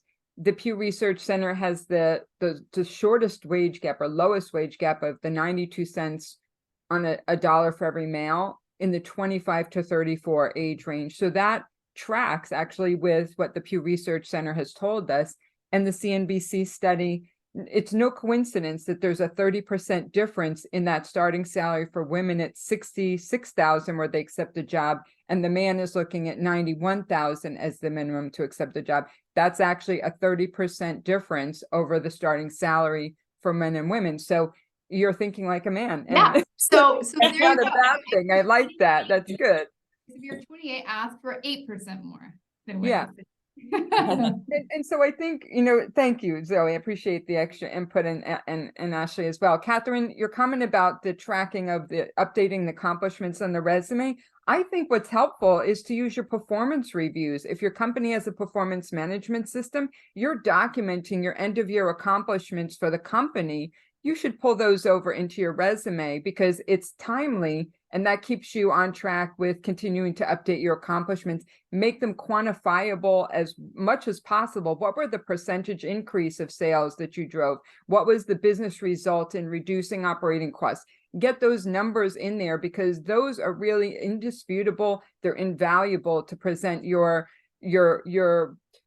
what you've accomplished and how you've driven change in business results. So let me, before we jump to the Q&A, let me offer Sydney and Chelsea, you guys have a couple comments in the chat. Let me offer this, Sydney. Plenty of men get promotions or jobs they're not 100% qualified for or don't do 100% of the job responsibilities. I think another interesting note is I've observed men, if they look at a job description that has 10 bullets and they're qualified for 5 of the 10, they think they're qualified for the job and they apply. A woman might look at the same job description and say, oh, I meet only 8 out of 10, so I'm not going to apply because I don't meet all 10. And that's the mindset shift about what what you're attempting to do and the confidence that men bring to a situation. And that confidence is read as part of the nonverbal communication and what they say. Now they're overly confident, which you have to suss out what are they really capable of versus what they think they're capable of, the way they present themselves. But it's an interesting moment because that imposter syndrome and negative self-talk tends to weigh in on us. And I think that that's what stops women. So I want to encourage everyone to have courage to step forward to make those considerations. Let me pop up our instructions for the live Q&A, and then we'll get to, I know that Chelsea had a question, so I want to make sure that we answer that, and then we'll open the floor with the next set of instructions here for our for the next part of the program. So on the left, we're inviting you to engage with the panel to ask for help. That's why we're here. So some examples, we already heard one earlier: negotiating salary for a new job, meeting with HR or your leader to confirm that your pay is equal pay for equal work compared to your counterparts. That's the gender pay parity or equity that we've been talking about. Or asking for a pay raise that's commensurate with your accomplishments and experience. Any of these examples and then some are open to hearing from you. So on the right are the instructions. Here's how we're going to queue up your challenges. I'm going to continue to monitor the chat. And when the question comes up, I'm going to call on the person, open the mic if we need to get further clarification. You could also raise your hand, or you could type a message into the chat. Now, you may feel uncomfortable about having your name, publicly into the chat. So if you want to send me a direct message privately, I can read your question without your name and without the company.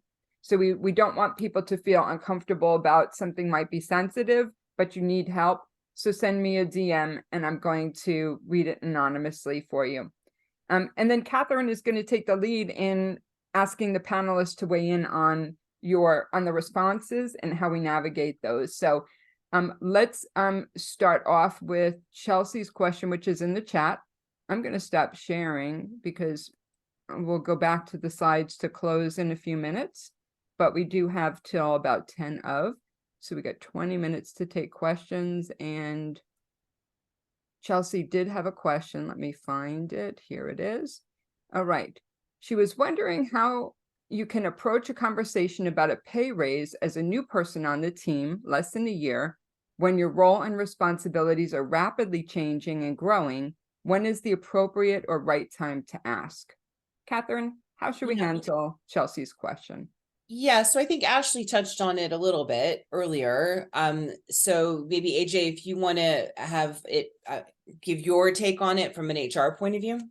I wholeheartedly agree with what Ashley said, and that is go in with all these things that I've accomplished and look at how I'm driving the business goals and look what I'm contributing. And, in not like that, but, in a way that, set up those one-on-ones, make sure you have those meetings with your managers, talk about your accomplishments. And then it's almost like leading them. Oh, wondering if, we're paying this person enough.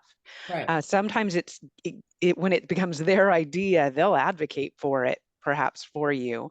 And then also, there are employees who consistently bring up, I want to be paid more, I want to be paid more.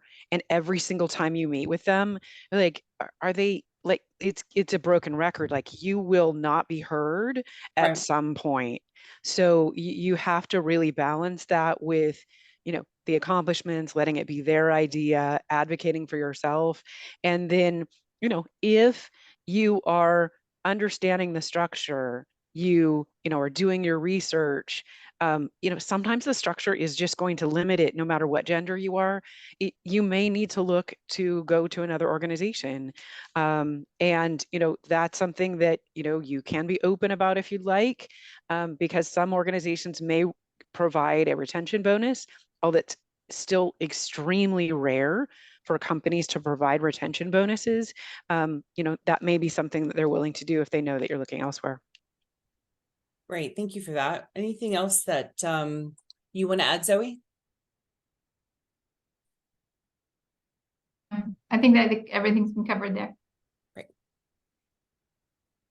Okay, so we've got Namrita in the chat, and then Jacqueline, I see your hand raised. You'll be next.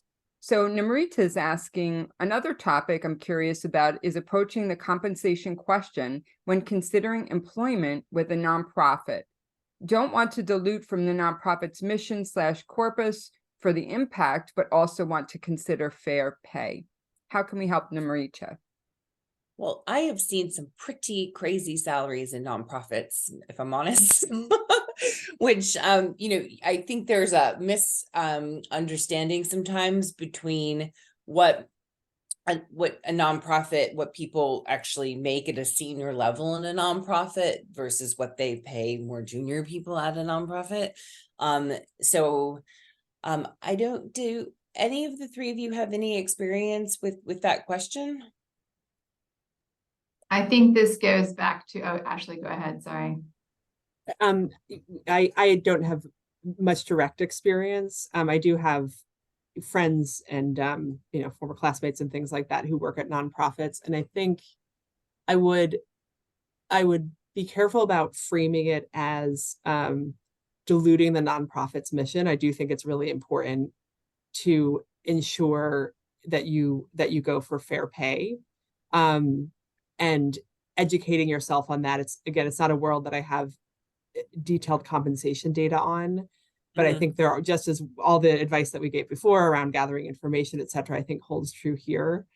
I think you really need to be clear on, what level of compensation you feel comfortable with.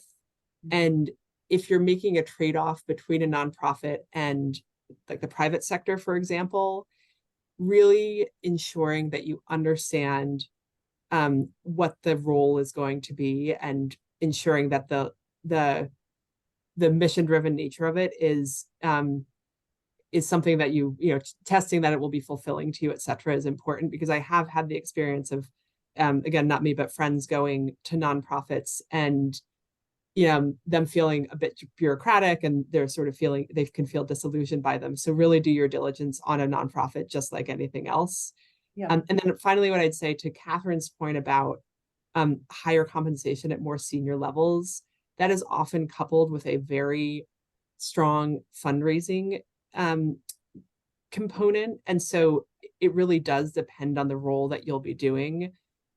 Typically, the compensation is higher for fundraising. Some people are, that's their job and that's what they like doing and are very comfortable with that. Others are not. So, there is definitely differentiation between depending on the role that you'll take. So knowing and understanding that going in is important. Sorry, Zoe, go. You can please feel free to jump in. Yeah, no, I would just add, this goes back to knowing your organization, because I have started and I've been on the boards of multiple nonprofits. My first job out of law school was for legal aid.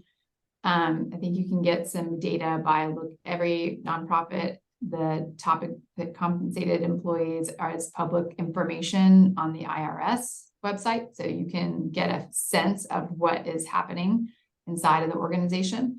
The other thing I would add is, there is often transparency around of how well the organization is funded, and that will also give you a sense. I mean, not all nonprofits are created equal, and the amount of funding that they have makes it able to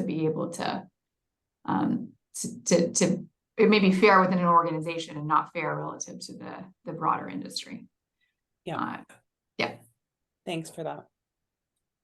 Sorry, I'm so dark. As the sun is changing, I feel like I'm going to be invisible in another few minutes. So let's have Jacqueline open her microphone and ask, and then I have an anonymous question in the chat for you. So Jacqueline, go ahead, open your microphone and ask away.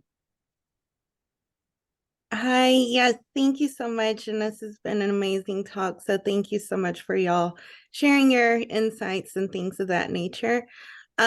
Well, my question is one thing that I've been seeing a lot is that there are a wide range of titles, especially, as you kind of search through the market.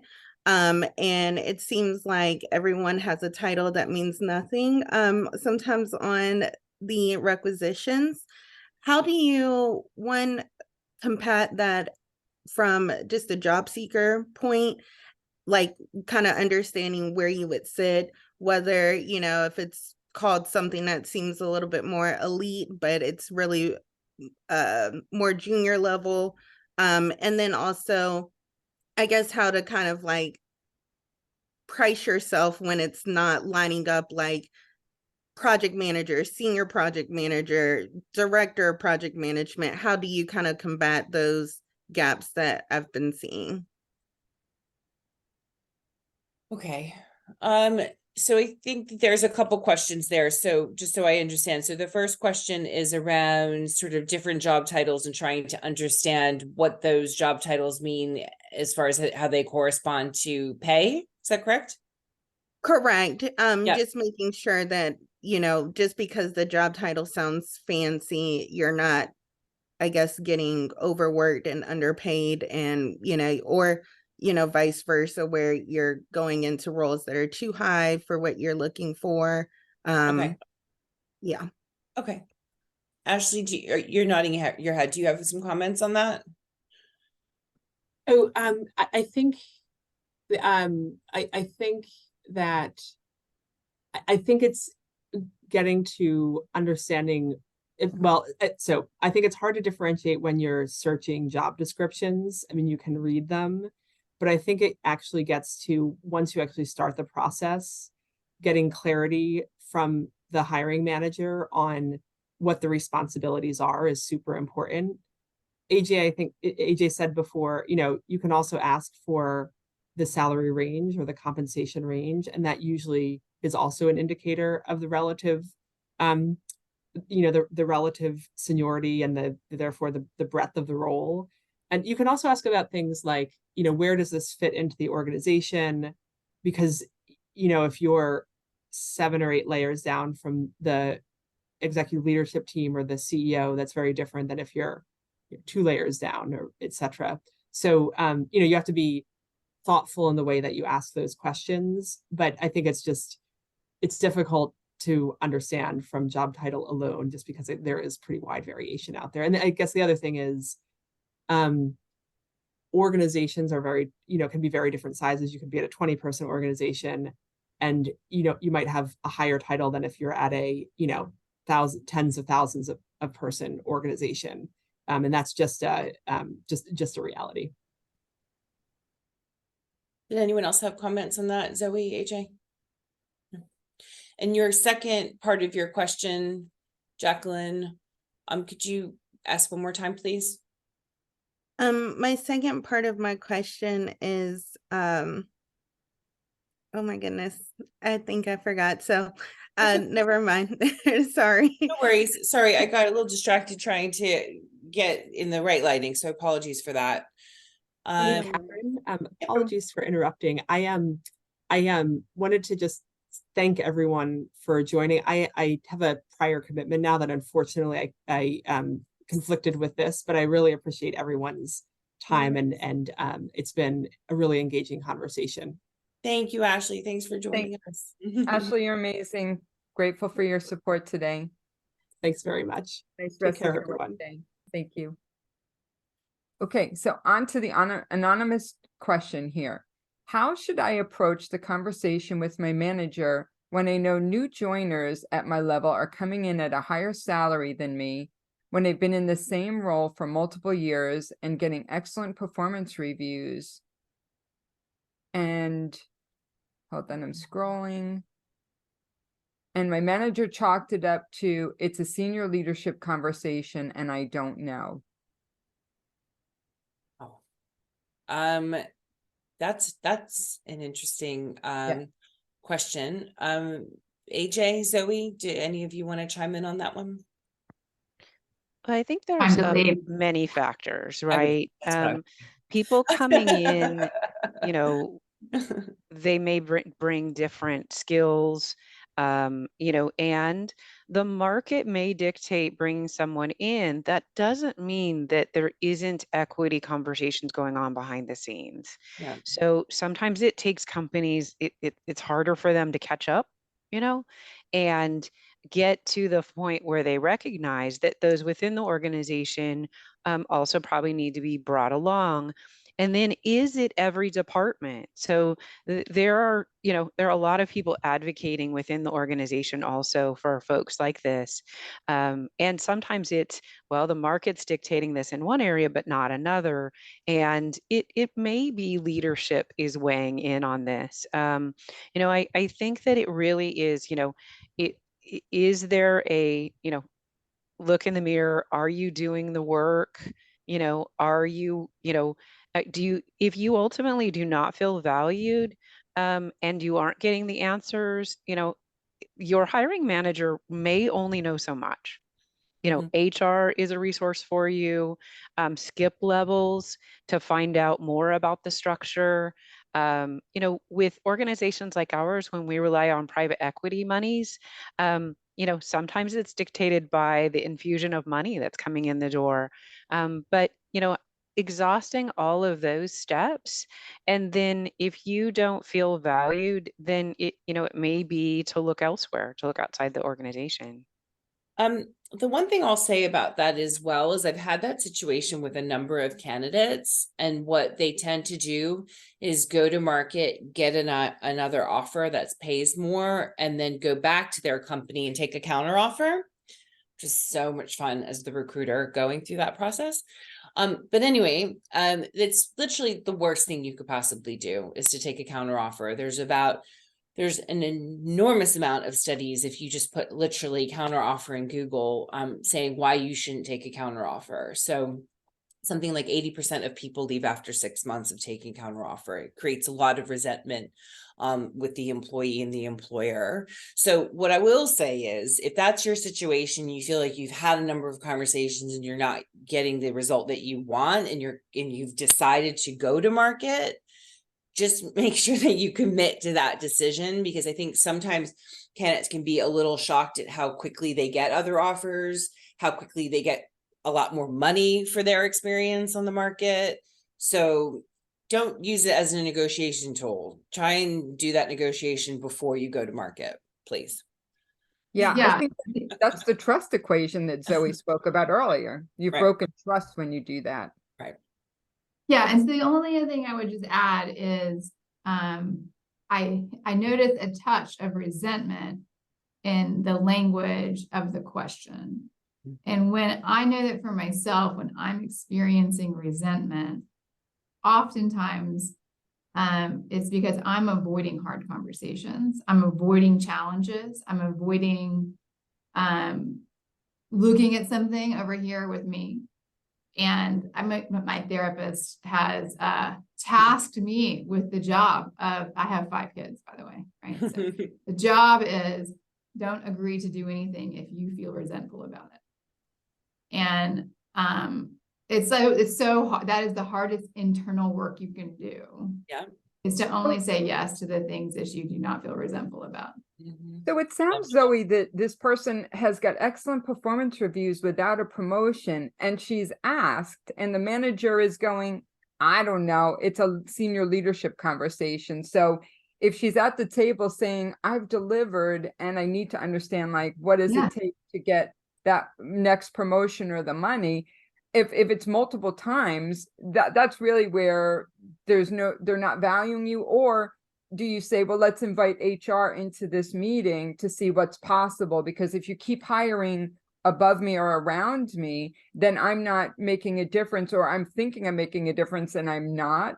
And I think that's maybe there's a gap here. But if you've got excellent performance reviews and you keep asking, and the manager is, that's a management issue, because obviously he or she is abdicating to say, well, I'm not going to deal with this because I want you to continue to do what you're doing, and we're not going to reward you or promote you. So there, no, I think you've got the tone about the concern, and then really what is, just going to, I think, bringing HR and saying to the manager, well, then let's escalate, or elevate the conversation. If you are not empowered to help me here, then let's figure out what that path is, because we spoke earlier about what is the future path, and knowing that with that open conversation, I think AJ said it, that may be the answer for this anonymous person. Yeah, and what I meant by that is to say, like, listen, this industry there is no better industry to be in with rising tides. They lift all boats. And there is a tremendous amount of demand for talent in this industry. There is no shortage of jobs. If you're not happy and getting the result, you're not getting the results that you believe you deserve, like, look elsewhere. Don't be afraid of change. Don't be afraid to leave.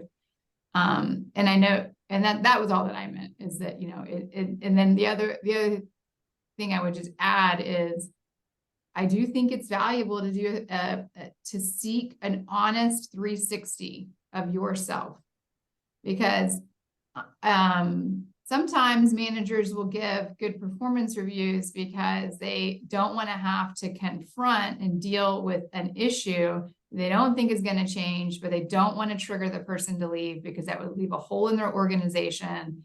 And so you may not be getting direct critical feedback about what you could be doing to improve. Yep. And that's a flaw of managers. Not all managers know how to give direct critical feedback. They give falsely inflated performance reviews. I hate to say it, but that does happen. And so the onus is on you and me, all of us, to seek the real, like, where could I be growing? And if the answer is really just like, you need to leave, just leave. Like, there's lots of opportunity out there. Your point's well taken about managers' inability to coach. So I do managerial coaching around feedback, and every manager wants to sweep problems under the rug or not acknowledge it, and then the pot boils over. But if the genuine nature of her performance reviews are true, then I would ask, what else can I do to improve? If you would need to ask for constructive feedback if a manager is not offering it. So let's move, because we've got about 2-3 minutes, and I've got a couple of others in the chat window here. So I recently listened to a Financial Feminist podcast, and hold on. Boy, the scrolling is not easy. Hold on. And the comment was about women being overworked and underpaid because of doing more non-promotable work than men, like note-taking, being panelists on interviews, or doing DEIB work. Have you heard of this promotable, non-promotable means of, like, I guess, when do companies financially reward this type of work when you're doing the other type of, I guess, tasks? So It sounds like, that's sort of outside of the scope of the job, note taking, going on panels and doing other things. Yeah, I Company- mean, I have personal experience with that working in male dominated companies. I was the one that always had to organize the events because I was a woman. I always had to do the note taking. I have the worst handwriting in the world, but apparently because I'm a woman, I take the notes. So there were lots of things that I had to do that were expected of me that had nothing to do with my job because of gender roles or gender bias. I don't think if I would have used any of those in my performance reviews for an increased salary, I think they would have laughed me out of the room personally. But maybe you all have some experience with that. I mean, AJ, would be interesting to see what you think, because you're obviously having these conversations from an HR point of view. Do you think there's any weight on somebody being able to get additional compensation based on tasks that maybe not in their job description but are adding value to the company? Well, I think it really depends. When people ask others to do it, may just be it's the newest person in the room, they're like, oh, let's get the eager one in. It just happened to be a woman. But you're right. Sometimes people are asked to do things because it falls along gender lines. I would say, you can say, I've done this for a time, go back to management and say, is it time for someone else to, take on these additional responsibilities, or leverage it into, maybe it's leading the event committee if that's something you want to do. Sometimes it's getting off the hamster wheel. Sometimes doing event planning, takes you out of the daily, grind of Yeah. things. Can you leverage it into, something else? If you manage a big team, then can you leverage that into a promotion? That you're managing volunteers. They don't have to listen to you. Those are sometimes harder than managing people who are direct reports, because they don't have to follow what you say in order to, get a good promotion. So I know I sound like Pollyanna in trying to turn it into a positive, but there's always, what, I need to concentrate on my job, and I'm finding, being pulled away to these other things. Can we nominate and then come in with an idea? Whenever you go to management, it's good to have a suggestion or an idea. Can we, provide this to Joe or Jim, and have them take it on? And I'd be curious to see what the reaction is when you bring up a male's name, and then you really get to see, are they doing that really along gender lines? Yeah, Joe or Jim can organize the holiday party this year. Okay, yeah. So we've got more. I've got another DM. This person is through to the final round for a role, and it will be with the hiring manager. So final round of interview with the hiring manager. Person's based in California. The salary band was listed publicly on the job description as 70 to 100K for a more entry-level role. I'm comfortable with this range, and I do want to ask for the full amount because of a lot of past experience since I'm a career changer.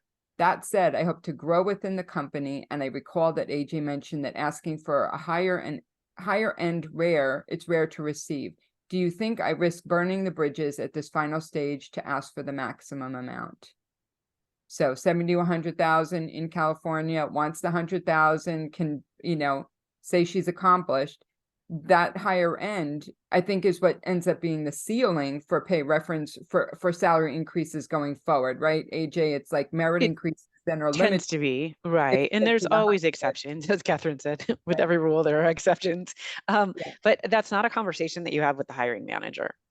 That's a conversation you have with the recruiter, whether that's external or internal, or your HR business partner, however they're structured in that organization.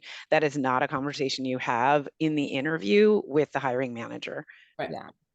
So we've got one more from Anka, who is in a company that's how do we negotiate a promotion and salary update when the company is making efforts to reduce costs and is having a hiring freeze? So yeah. I think this just goes back to being a woman. Like, men just do not think this way. They just do not think this way. They do not think, oh, this is a nonprofit, I'm worried about asking for too much, or oh, the company is having a hiring freeze, I'm worrying about asking too much, or oh, the company is cutting costs, I don't want to be a burden. This is a woman thing. We have got to get this out of our heads. This is a business. They are running a business. Your career is like a business. It is not personal. You cannot, there are so many times I work with women where they're like, oh yeah, I'm going to resign, but even though I have a 2-week notice period, I'm going to give, a month notice period because I really feel bad that I'm leaving. And like, I want to give them, some extra time to find some, this is, I don't think I've ever heard a man say, I feel bad about leaving. So I think my advice, and Zoe and AJ, curious to get your thoughts on this, but my advice would be, you're working for a company that has a hiring freeze and cutting costs, and you don't feel like you could probably get an increase. I would ask, obviously, and if the answer is no, then I'd go back to Zoe's response earlier, which is look for another opportunity. I feel very strongly about these things. So we have too much emotion when we're like doing, don't you think, Zoe? You know what I mean? Oh, I'm just laughing because I'm thinking about friends of mine who have paid maternity leave, but think they're not, early in my career, that thought I'm not going to come back to work. So I'm going to go ahead and give my notice because I don't want my company to pay for my maternity leave. Correct. And I'm thinking, you have no idea. You haven't actually had a baby yet. You don't know what you want. I thought I wanted to be a stay-at-home mom, and 4 months in, I was like, oh no, we're going back to work now. I just like, nobody knows, but yeah, you're right. Like, women think that way. And yeah. They're bringing too much emotion into it. And this is, of course, I'm telling you all this, but I'm the worst person when it comes to this as well. But the other thing, I'm glad you brought up maternity, because one of the things I wanted to mention earlier, I forgot about, is there's so many times I have women say to me, oh, I'm not going to take that job, Catherine, because I'm going to have a family. And, that job would be a lot of hours. And I'm like, oh, nice. So you're having a family, like, now, like, I can't obviously ask that if you're having a family like imminently, but it's like, oh no, I'm just planning on having a family in a few, in 2-3 years time. So it's like, that is just, I hear that you would be so surprised how often women give me this as a reason why their partner thought it wasn't a good idea for them to take that job, or life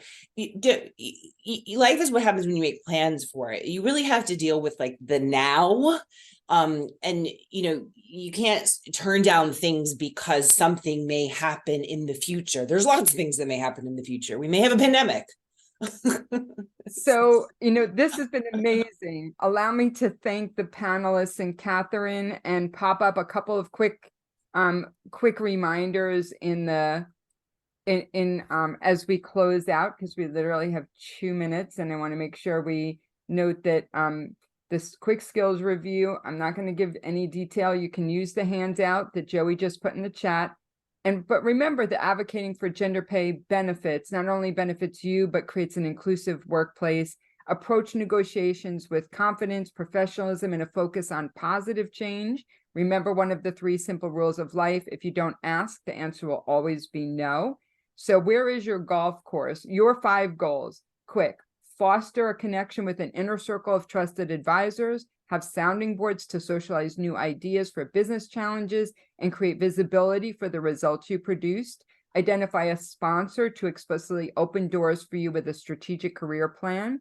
Make a financial plan. Ask for leadership, business acumen, operation training, rotational assignments to prepare you. Women shy away from the hard stuff in business. And when you can get in there and do those things, that makes you more accomplished and improves your position.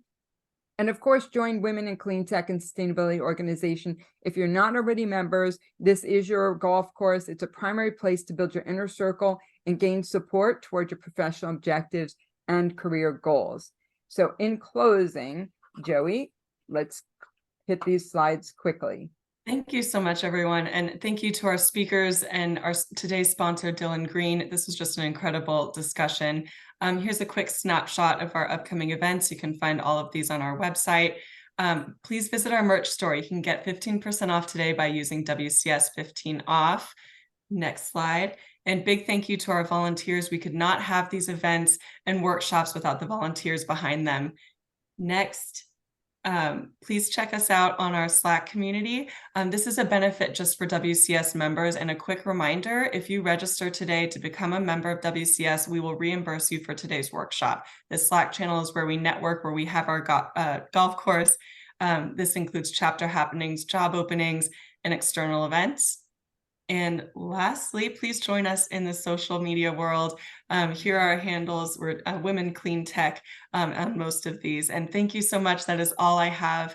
Thank you so much for joining us this morning. Have a great one, everybody.